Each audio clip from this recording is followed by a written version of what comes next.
Welcome to the 27th episode of the Can Learn Library here at the North Battleford Library. Halloween is tomorrow. The ghouls and goblins will be doing Halloween differently depending on where you live. What was your favorite thing to get when you went trick-or-treating as a kid? I know my kids loved to go to this one house because they always would get a homemade popcorn ball. There are many good recipes out there for popcorn balls, and I thought I would try making one that would be colorful as well as tasty.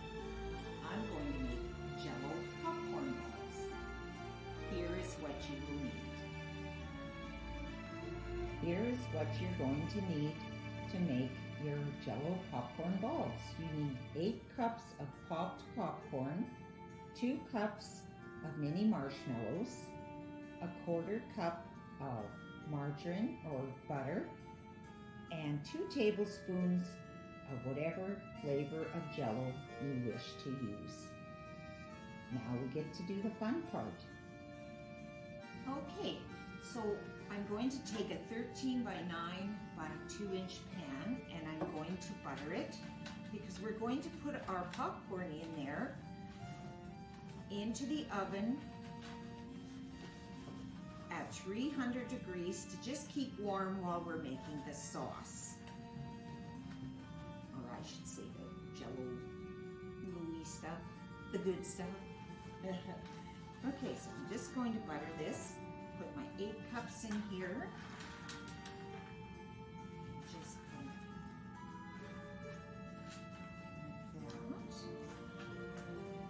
And I will just put this into the oven.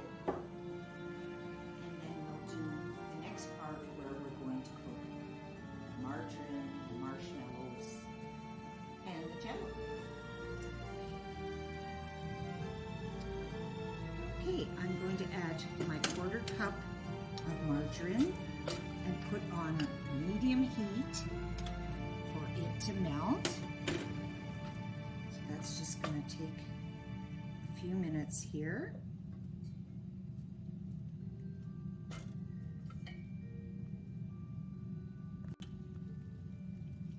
Now that my butter is melted, I'm going to add my 2 cups of marshmallows. Now they're going to just take a little bit of time, so we're just supposed to stir constantly.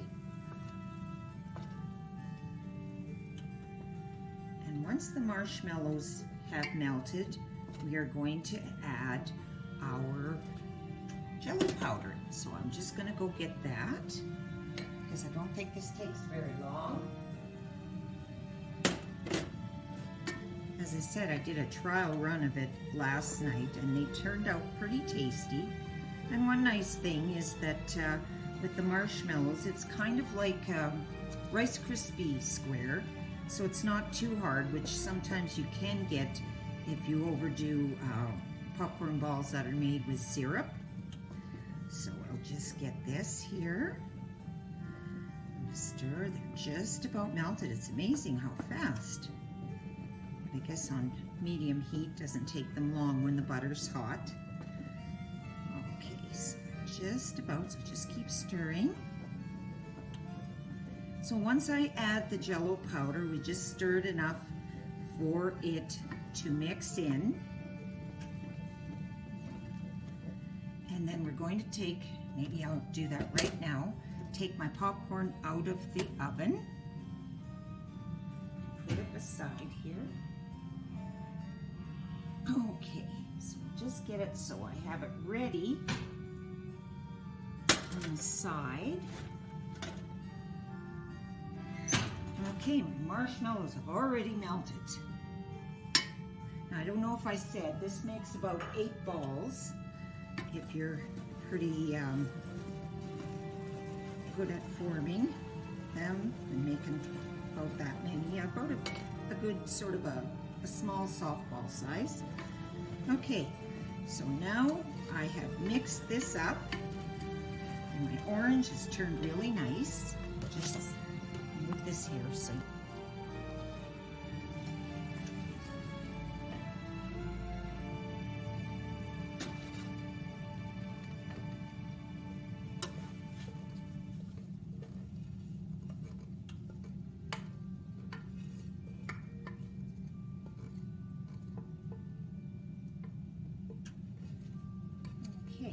getting all that onto there can be kind of tricky.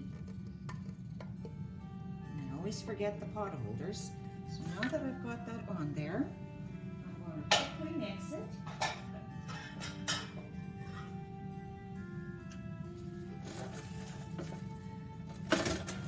You can't see, but I'm just mixing it, which is what makes it nice in this to mix it up together so that we try to coat the popcorn as best you can. Okay, so I'll do this here.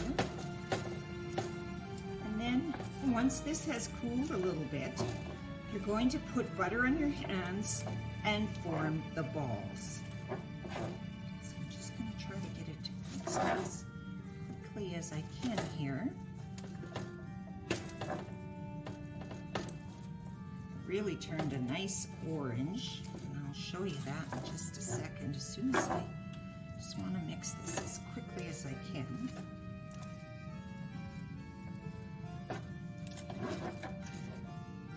Once you've got your butter on your hands, you'll be able to work with this a little bit better because it's kind of sticky and it's kind of hot. Okay.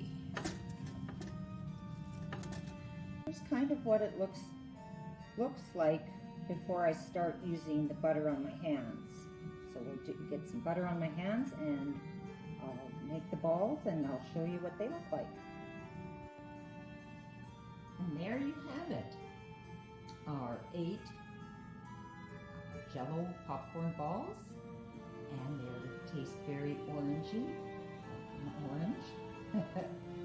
So I hope you enjoyed watching this video. It was a quick one this time.